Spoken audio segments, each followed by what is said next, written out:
হযরতে ওমর ওই কুঁড়ে ঘরের একদম কাছে গিয়া কানটা লাগালেন। কান লাগায় শুনলেন একজন মেয়ে মানুষ, যুবতী, একজন কম বয়সী মহিলার আওয়াজ শোনা যায় আর একজন বৃদ্ধা মহিলার আওয়াজ শোনা যায়। খুব খেয়াল করে শুনেন, কান পেতে শুনলেন। বুড়া মহিলা তার ছোট মাইয়াকে বলতেছে, আজকে দুধ কয় কেজি হইল? বলে 1 কেজি। বলে আজকে তো দুধ কম দেখা যায়, কম দেখা যায়। টাকা তো ওই কম দুধ যদি বিক্রি করি টাকা কম হবে, মুনাফা কম হবে, ইনকাম কম হবে। মেয়েরে একটু কষ্ট করে একটু দুধের মধ্যে পানি মিশ্রিত করে দে, তাহলে মুনাফা বেশি হবে, ইনকাম বেশি হবে, বাজার থেকে সদায় বাজার হাট বেশি কিনে আনতে পারবো। হযরতে ওমর ফারুক রাদিয়াল্লাহু আনহু শুনলেন ওই কম বয়সী মেয়েটা তার মাকে ডাইকে বলে, মা, দুধের মধ্যে পানি মিশ্রিত করা বিক্রি করা হযরতে ওমর নিষিদ্ধ করে দিয়েছে।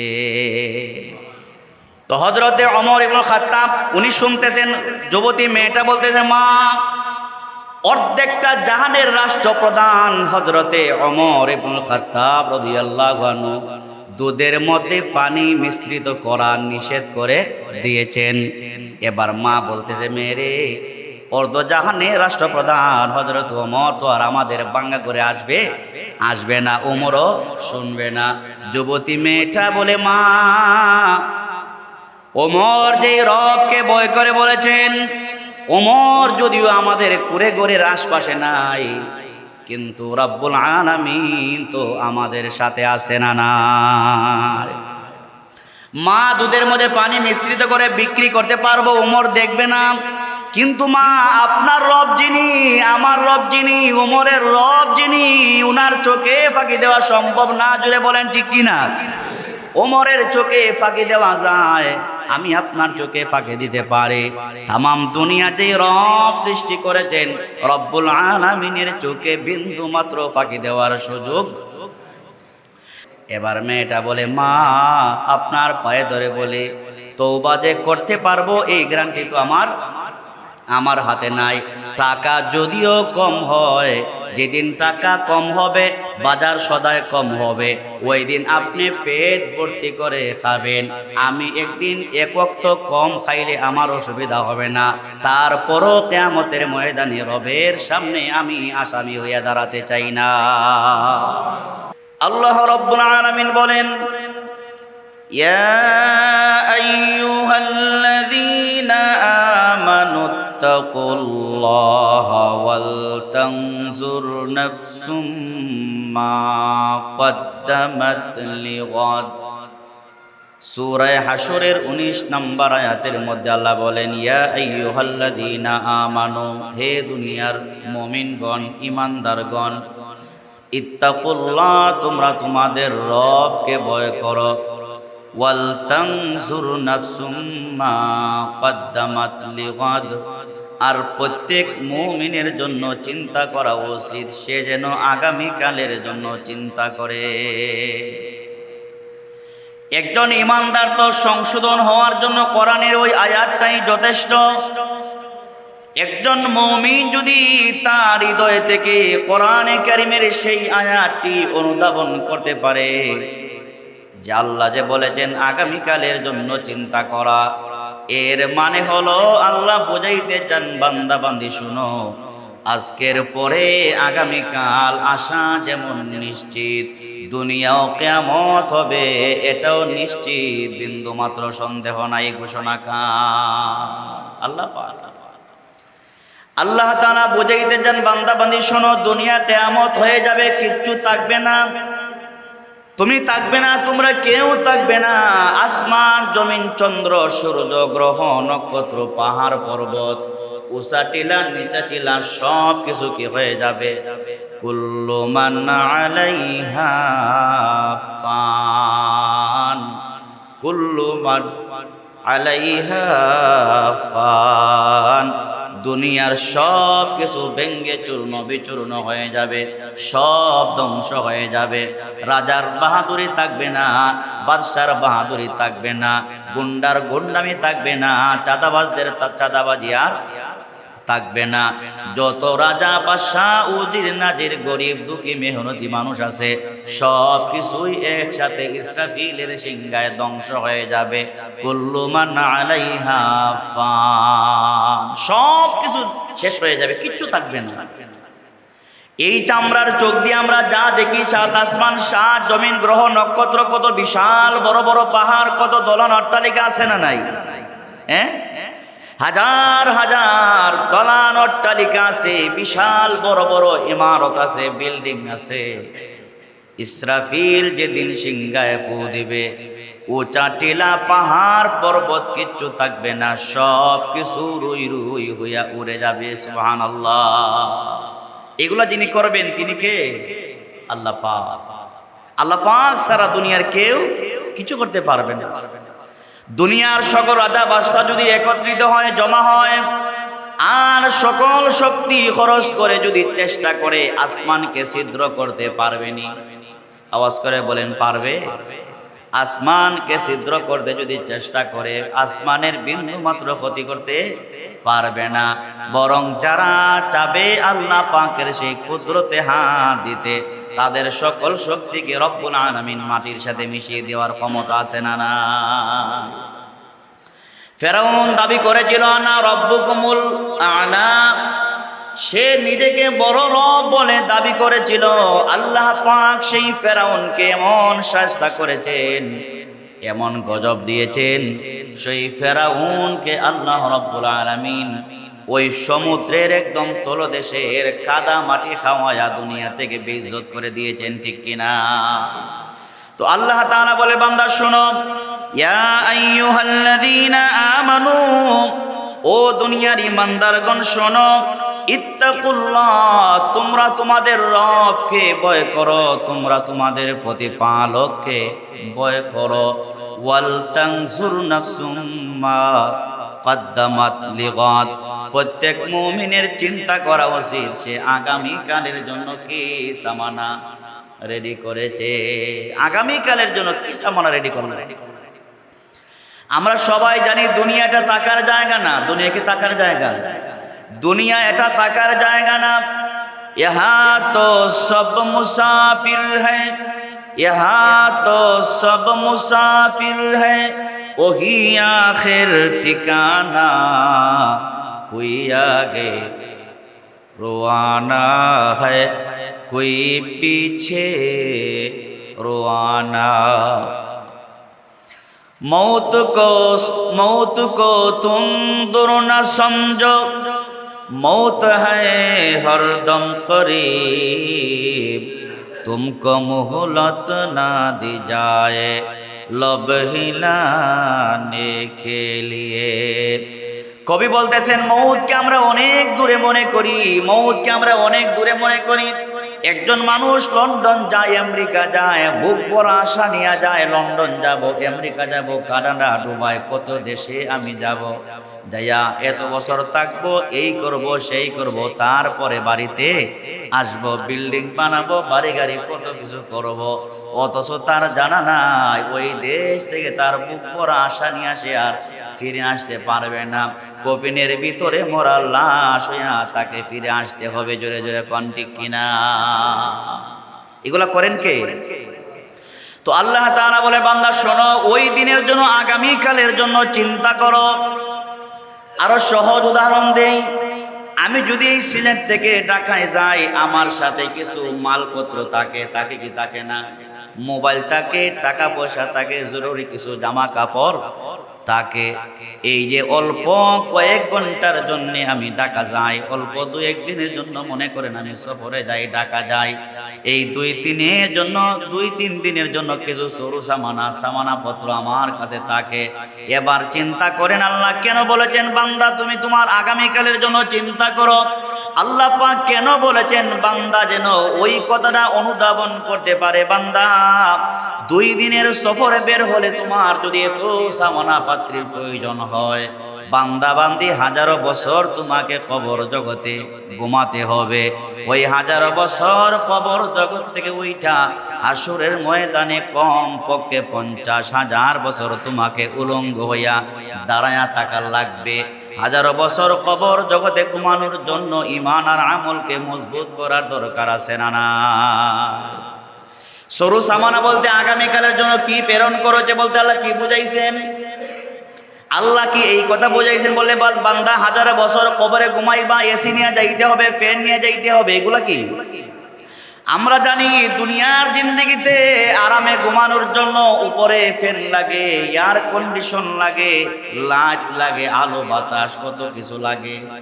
আল্লাহ বলেন ওয়াল তানজুর নাফসুম মা কদ্দামাত লিগাদ। এর মানে কিন্তু এই না বলে বান্দা কবর জগতে তোমার খেতা বালিশ নিয়ে যাওয়া লাগবে, টাকা পয়সা নিয়ে যাওয়া লাগবে, বিবি বাল বাচ্চা সাথে নিয়ে যাওয়া লাগবে, এই কথা না। আল্লাহ বুঝাইছেন বান্দা হাজারো বছর যে তুমি কবরে ঘুমাতে হবে। ও বান্দা বান্দি 50,000 বছর তোমাকে কিয়ামতের ময়দানে দাঁড়ায়া থাকতে হবে। উলঙ্গ হইয়া তুমি যে দাঁড়ায়া থাকবা, ওই কঠিন আযাব থেকে বাঁচতে হলে অবশ্যই তোমাকে ঈমান আর আমলের পাল্লাটা ভারী করে নিতে হবে। তোমাকে তাকওয়া অবলম্বন করতে হবে। তাকওয়া মানে কি? আল্লাহ তাআলা কোরআনে হাকিমের বিভিন্ন আয়াতে তাকওয়া বলেছেন, ইয়া আইয়ুহাল্লাযীনা আমানু কুতিবা আলাইকুমুস সিয়াম কামা কুতিবা আলাল্লাযীনা মিন ক্বাবলিকুম লাআল্লাকুম তাত্তাকুন। এখানে আল্লাহ তাকওয়ার কথা বলেছেন। আবার আল্লাহ বলেন লা ইয়ানালাল্লাহা লুহুমুহা ওয়ালা দিমাউহা ওয়ালাকিন ইয়ানালুহুত তাকওয়া মিনকুম। এখানে আল্লাহ পাক তাকওয়ার কথা বলেছেন। তাকওয়া মানে কি? কত ওয়াজে যায়, কত হুজুরের বয়ান শুনে শুধু তাকওয়ার কথা বলে, কি বলে? আল্লাহ পাক নিজেও বলেছেন ইয়া আইয়ুহাল্লাযীনা আমানুত্তাকুল্লাহ। ও দুনিয়ার ঈমানদারগণ, তাকওয়া অবলম্বন করো, তুমি তোমার রবকে ভয় করো। তাকওয়া মানে কি? ভয়। তাকওয়া মানে কি? তাকওয়া মানে হলো আল্লাহ দুনিয়ার মানুষের ভয় না। তাকওয়া মানে হলো আল্লাহ পাক বলেন বান্দা তুমি তোমার রবকে ভয় করো। কাকে? তুমি তোমার রবকে ভয় করো। দুনিয়ার মানুষ যদি তার রবকে ভয় করে কোনোদিন সুদ খাইতে পারে না। কথা ঠিক না বেঠিক? আল্লাহর ভয় যার ভিতরে থাকবে, সুদ খাইতে পারে না, ঘুষ খাইতে পারে না, চুরি করতে পারে না, জিনা করতে পারে না, ডাকাতি করতে পারে না, রাহাজানি মাস্তানি কিচ্ছু করতে পারে না, অন্যের জায়গা জুড়ে দখল করে আত্মসাৎ করে মরতে পারে না। কারণ বান্দার ভিতরে আল্লাহর ভয় আছে। বান্দা ভালো করে জানে হাসরের ময়দানে আমাকে দাঁড়াতে হবে। আমি যেই মায়ের জন্য চুরি করব, আমি যেই সন্তানদের জন্য মিথ্যা কথা বলবো, জুরের জায়গা সম্পত্তি দখল করে আমি দিয়া যাব, ওই জায়গা তো আমার কবরে যাবে না, আমার সাথে সাদা কাপন যাবে আর ঈমান আর আমল যাবে। ঠিক কিনা? সাথে কি যাবে? কত রাজা বাদশা মারা যায়, কিছু তো সাথে নিয়ে যায় না। যায়? জুড়ে বলেন যায়নি? কত রাজা বাদশা মারা যায়, কেউ তো সাথে নিয়ে কিচ্ছু যায় না। বঙ্গবন্ধু মারা গেল, সাথে কিচ্ছু নিয়ে গেল না। শহীদ জিয়াউর রহমান সাহেব মারা গেলেন, সাথে কিচ্ছু নিয়ে গেলেন না। জাতীয় পার্টির চেয়ারম্যান এরশাদ সাহেব মারা গেলেন, সাথে কিচ্ছু নিয়ে যাইতে পারলেন না। কত ওলিয়া উলিয়া গোস কুতুব মারা যায়, সাথে কোনো সামানা নিয়ে যাইতে পারে না, সাথে যায় একমাত্র ঈমান আর আমল। এই জন্য আল্লাহ বলেন ইয়া আইয়ুহাল্লাযীনা আমানুত্তাকুল্লাহ। ও দুনিয়ার বান্দারা, তোমরা তোমাদের রবকে ভয় করো। কাকে ভয় করো? তাকওয়া মানে কি? আল্লাহকে ভয় করার জন্য আল্লাহ বলেছেন। তাকওয়া মানে কি? হযরতে উমর ইবনুল খাত্তাব রাদিয়াল্লাহু আনহু তখন সময়ের বড় একজন পণ্ডিত, ওনাকে জিজ্ঞেস করলেন যে মিয়া তাকওয়া মানে কি? আমরা যে তাকওয়া বলি, হযরতে ওমর ইবনুল খাত্তাব যিনি অর্ধেক পৃথিবীর রাষ্ট্রপ্রধান, কথা কি বুঝেন? কান খুলে শুনেন। এগুলা আমরা শুধু ওয়াজ শুনলাম, কিন্তু বিলকুল আমলই করলাম না। বলে বস জুমার দিন তো গেলাম, একটু শুনলাম, আবার চলে আসলাম, মনে যা চায় তা তো করবোই। হুজুর তো হুজুরের কথা বলবে, আমি আমার কাজ করব। হুজুর হুজুরের কাজ করো আর আমি আমার কাজ করি। দুনিয়াটা এমন না। একটা সময় তো আমরা ছিলাম একদম মায়ের পেটে ছিলাম। মায়ের পেট থেকে আস্তে আস্তে করে 9 মাস পেটে রাইখা আল্লাহ তাআলা আস্তে করে মায়ের পেট থেকে বের করলেন। শিশু বাচ্চা গে গে করে, ঠিক না? মায়ের দুধ পান করে আস্তে আস্তে বড় হয়। তারপরে 6-7 মাস পরে দাঁত উঠে। তারপরে বাচ্চা আস্তে আস্তে করে কথা বলা শুরু করে। 7-8 বছর হয়ে যায়, কথা বলতে পারে। এইভাবে আস্তে আস্তে করে সে 13 পায় না 50 বছর হয়ে যায়। কথা ঠিক না বেটি? হ্যাঁ, গত জুমায় মাত্র নামাজ পড়লাম, মনে হয় যেন 2 দিনে হয়েছে না, আবার জুমা চলে আসছে। কথা কি বাস্তব বলি না অবাস্তব?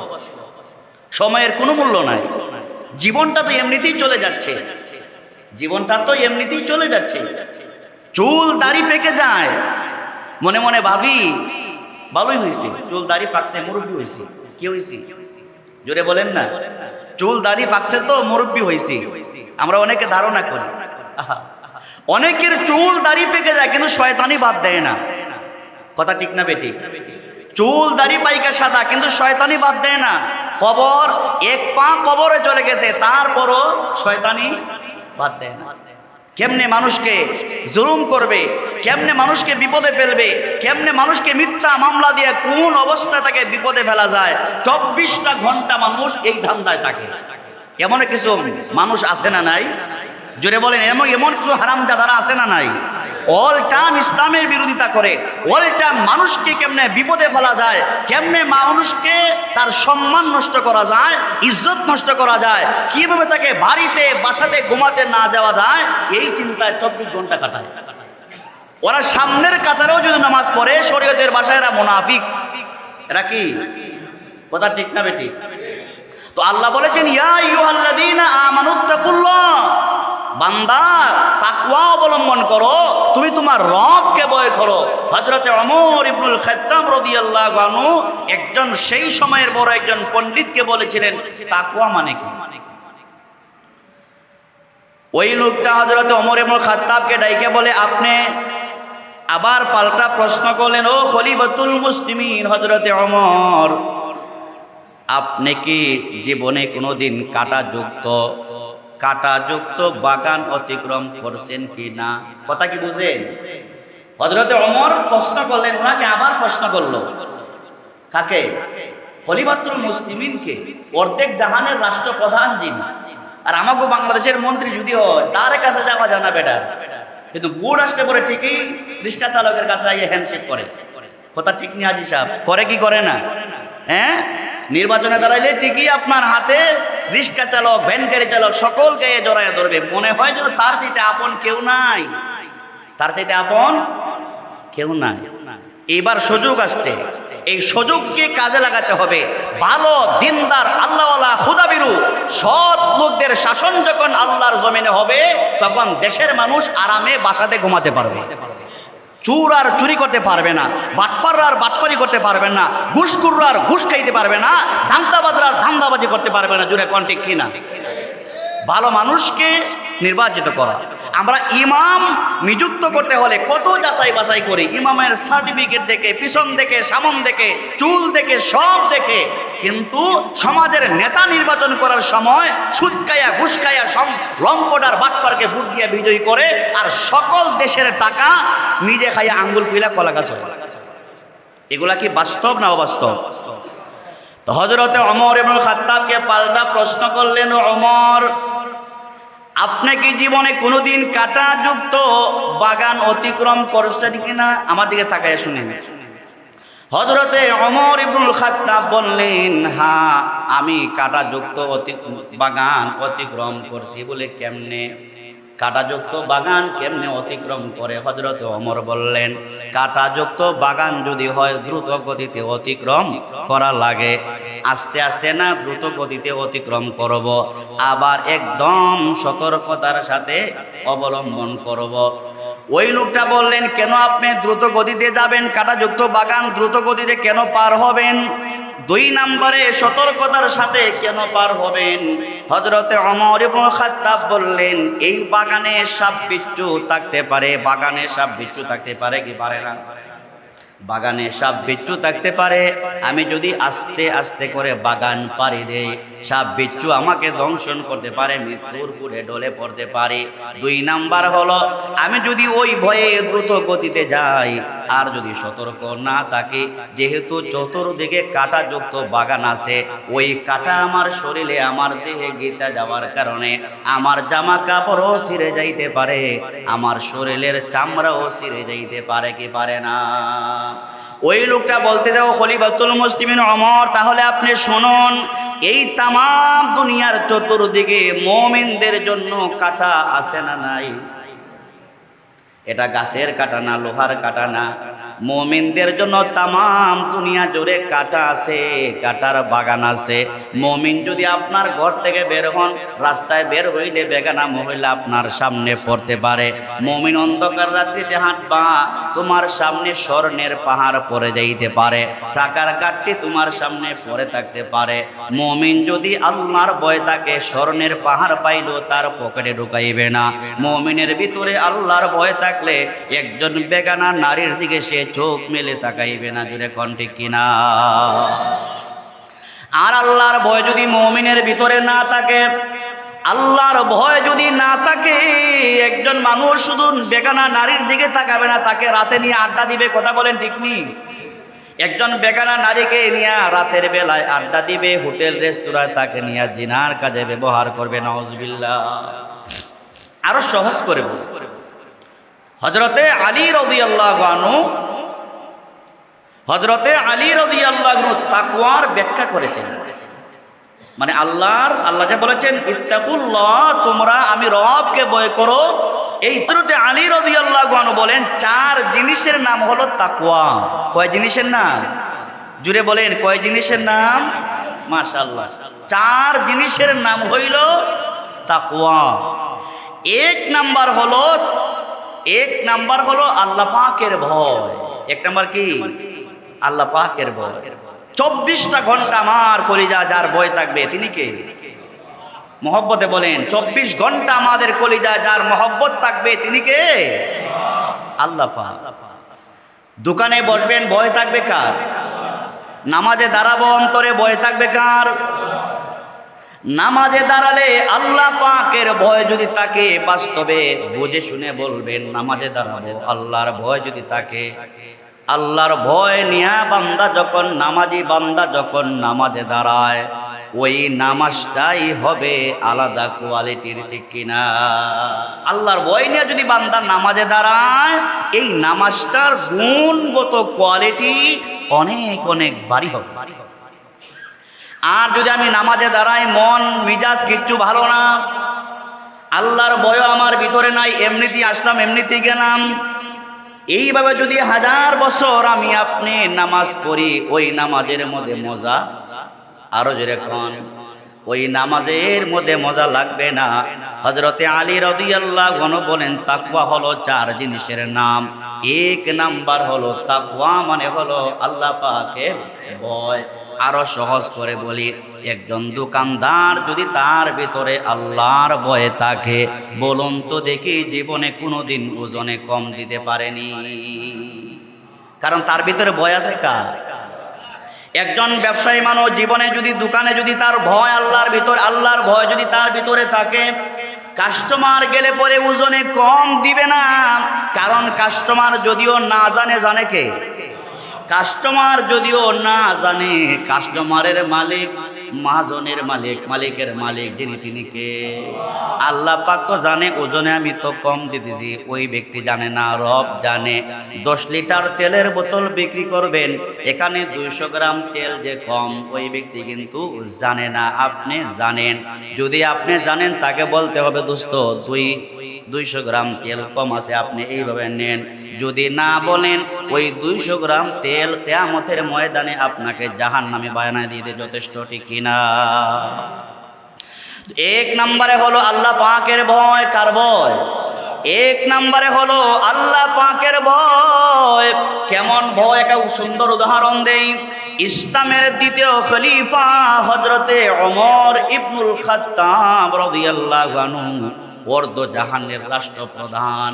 ওনার একটা অভ্যাস ছিল, ভোরবেলা উনি মানুষের খোঁজখবর নেওয়ার জন্য বের হতেন। ভোরবেলা মানুষের খোঁজখবর নেওয়ার জন্য বের হতেন।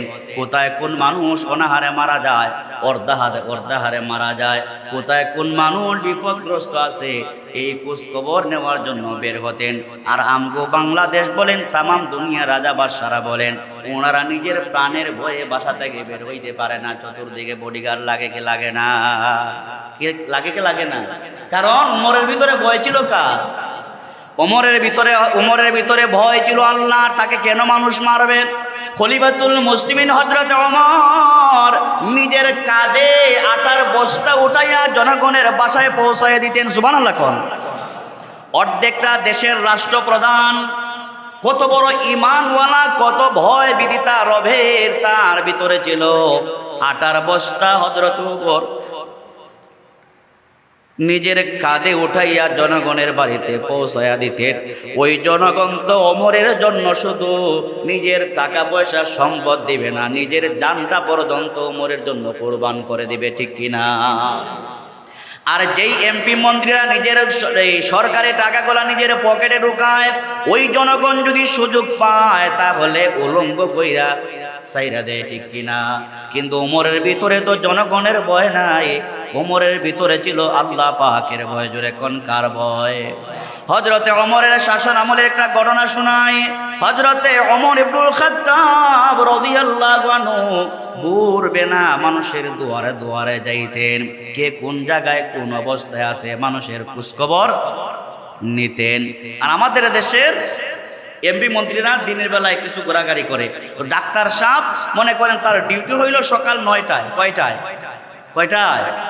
ডাক্তার সাহেবের ডিউটি হইল সকাল 9টায়। উসমানী মেডিকেল 11টায় গেল, ডাক্তার আসেনি। জুড়ে কন? 11টায় গেলেও ডাক্তারের খোঁজখবর মিলে না, 12টায় খোঁজখবর মিলে না।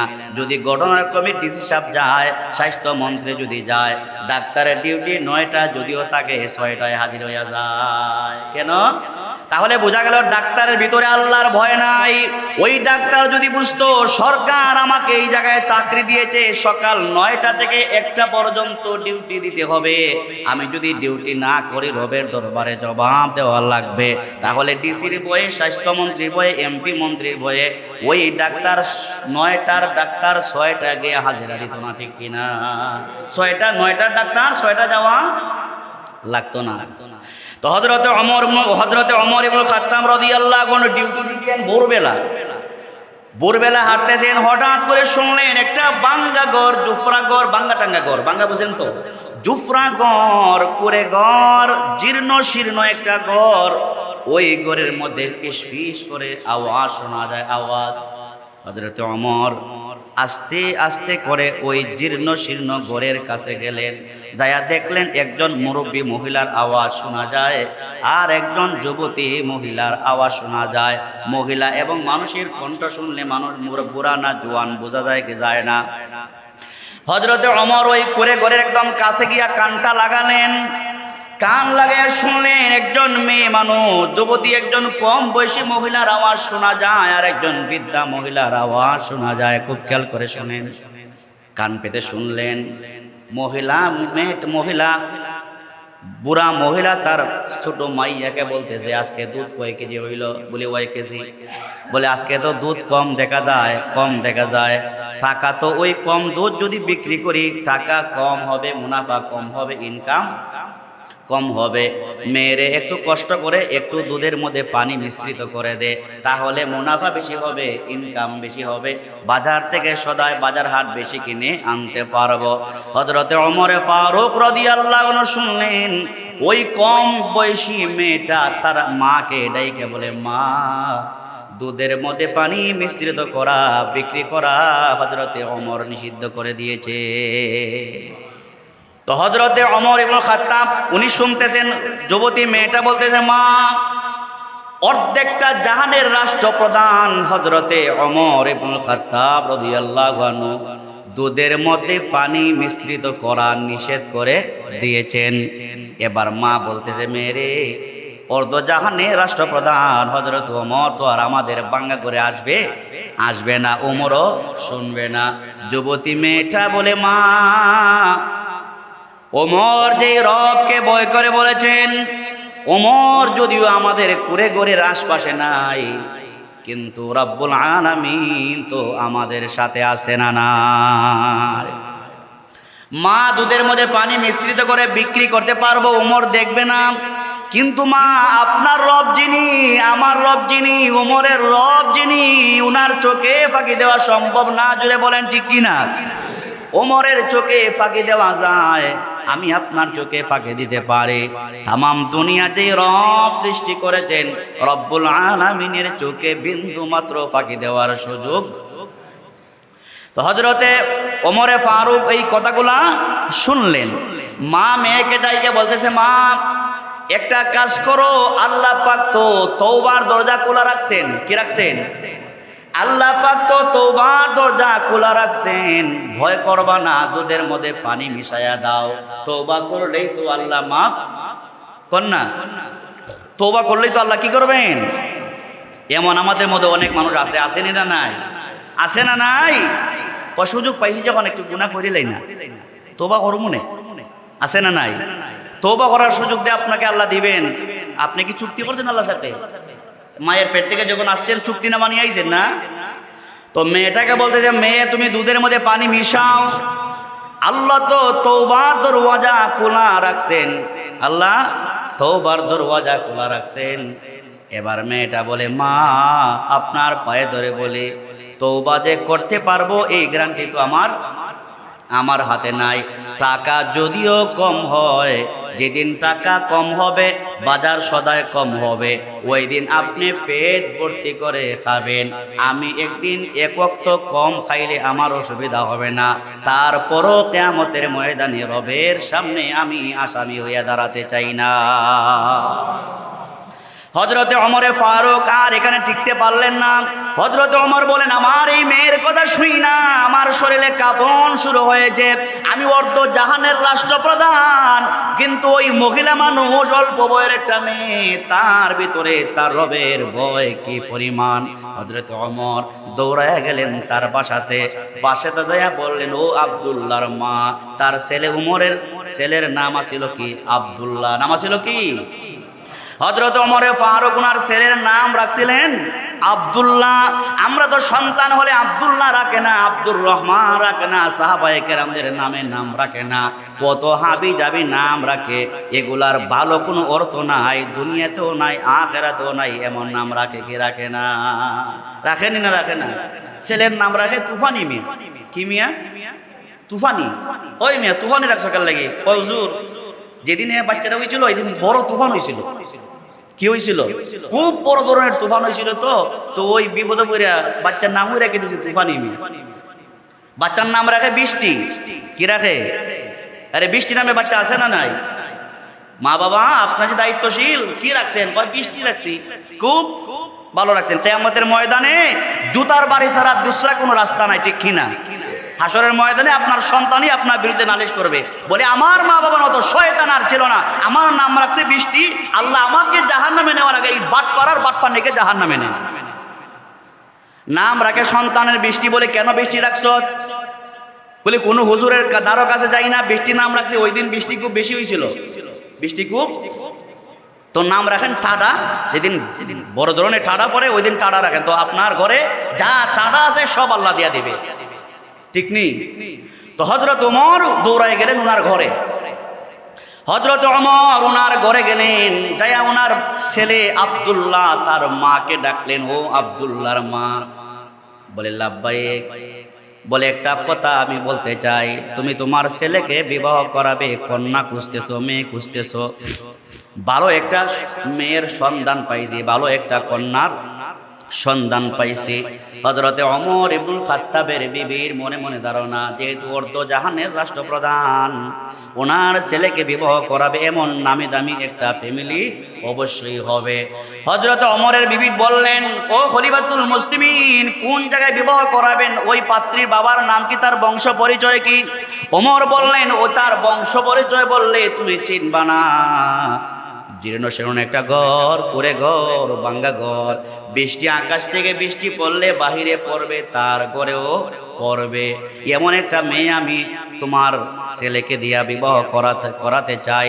হযরতে ওমর ইবনুল খাত্তাবের বিবি বললেন, এত জীর্ণ শীর্ণ গরিব যদি হয়, আমরা কেন বিবাহ করাবো? এখানে আপনি কি পাইছেন, কি দেখছেন? হযরতে ওমর ইবনুল খাত্তাব বলেন, আমার শরীরের কাঁপন এখনো বন্ধ হয় নাই। যদিও কুড়ে ঘর, ভাঙ্গা ঘর, গরিব বেচারা কিচ্ছু দিতে পারবে না, তারপর ওই ঘরে যা পাইছি, আল্লাহর কসম লক্ষ কোটি ঘরেও এমন কি সম্পদ পাওয়া যাবে না। বলে, কি সম্পদ পাইছেন ওই ঘরে? ওই ঘরে পাইছি এক নাম্বারে হলো তাকওয়া। কি পাইছি? ওই ঘরে আমি পাইছি তাকওয়া, আল্লাহর ভয় পাইছি। তো হযরত ওমর ইবনুল খাত্তাব বিবির সাথে পরামর্শ করে, কি বলে উকিল না কি বলে বিবাহের, হ্যাঁ রায়বার, রায়বার, আচ্ছা রায়বার বলে, রায়বার বিবাহের যে মধ্যস্থতা যে করে, হযরতে ওমর ফারুক একজন রায়বার পাঠালেন, উকিল পাঠালেন, মিডিয়া পাঠালেন। হযরত ওমর সাথে গেলেন। হযরত ওমর বললেন, তুমি সাথে যাইবা, কিন্তু আমার পরিচয় দিবা না। যাইয়া বলবা, খাত্তাবের ছেলে ওমরের ছেলে আব্দুল্লাহকে তোমার মেয়েকে বিবাহ করাতে চায়। আমি যে জাহানের রাষ্ট্রপ্রধান, এই কথা বলবা না। ওই রায়বার যায় বলতেছে, ও মা, তোমার মেয়েকে ভালো একটা জায়গায় বিবাহ দিবানি। বলে, কোন জায়গায়? বলে, খাত্তাবের ছেলে ওমরের ছেলে, খাত্তাবের ছেলে ওমরের ছেলে আব্দুল্লাহর কাছে বিয়া দিবানি। মেয়েটা কান্দে আর বলে, আমার মেয়েটা তো হলো এতিম, অনেকদিন আগে তার বাবা মারা যায়। এতিম মেয়ে, জীর্ণ শীর্ণ ঘর, করে ঘর, ভাঙ্গা ঘর, বৃষ্টি করে পড়ে, আমি গরিব মানুষ, কিচ্ছু দিতে পারবো না। এমন আল্লাহর ওলিকে এখনো দুনিয়াতে আছে বিদায় দুনিয়া আল্লাহ পাক রাখছেন। তো খাত্তাবের কোন ছেলে, তার খাত্তাব বলতে কোন ছেলে, ওমর বলতে কোন ছেলে, আব্দুল্লাহ বলতে কোন ছেলে, তার বাড়ি কোথায়? বলে, উনি হিজরত করে মক্কা থেকে মদিনায় আসছেন। মহিলা বলে, মদিনায় হিজরত করে আসতেন। খাত্তাবের ছেলে ওমর, আমার জানা মতে তো একজন আছে, উনি হলেন খলিফাতুল মুসলিমিন হযরতে ওমর ইবনুল খাত্তাব। আমার জানা মতে একজন আছে ওমর ইবনুল খাত্তাব, আর খাত্তাবের ছেলে ওমর নামে দ্বিতীয় যে আরেকজন আছে আমার জানা নাই। তো ওই উকিল সাহেব বলতেছে, রায়বার বলতেছে, মহিলা টেনশন করবা না, চিন্তা করবা না। যে ওমর ইবনুল খাত্তাবের কথা বলছেন, উনি হলেন রাষ্ট্রপ্রধান ওমর ইবনুল খাত্তাব। তার ছেলে আব্দুল্লাহকে তোমার মেয়েকে বিবাহ করাতে চাই।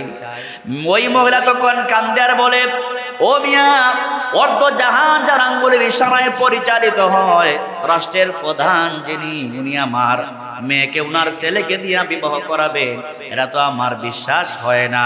কারণ আমি একজন জীর্ণশীর্ণ মানুষ, পুরে ঘর, গরিব মানুষ, আমি কেমনে সম্ভব হয়? বলে, এটাই সম্ভব হবে। হযরত ওমর সিদ্ধান্ত নিয়েছেন, আপনার মেয়েকে বিবাহ করাইয়া দিবেন। জুড়ে কোন সুবহানাল্লাহ। তো হযরতে আলী রাদিয়াল্লাহু আনহু বলেন, দুনিয়ার মানুষ শোনো, তাকওয়া মানে কি? ইয়া আইয়ুহাল্লাযীনা আমানুত্তাকুল্লাহ, ও দুনিয়ার ঈমানদারগণ, ইত্তাকুল্লাহ, তোমরা তোমাদের রবকে ভয় করো, তাকওয়া অবলম্বন করো। তাকওয়া মানে আল্লাহর ভয়। আল্লাহ বলেন, বান্দা, অল টাইম তুমি তোমার রবকে ভয় করবা। ওয়াল তানজুর নাফসুম মা কদ্দামাত লিগাদ, প্রত্যেক ইমানদারের চিন্তা করা উচিত আগামী কালের জন্য সে কি সামনা রেডি করেছে। আগামীকাল সে যে হাসরের ময়দানে দাঁড়াবে, আগামীকাল দিয়ে আল্লাহ কিয়ামতের দিনকে বুঝাইতে চাইলেন, বান্দারে, আজকের পরে যে আগামীকাল আসবে, ওই আগামীকাল না, কিয়ামতের ময়দানে তোমাকে দাঁড়াতে হবে। 50,000 বছর তোমাকে দাঁড়ায়া থাকা লাগবে।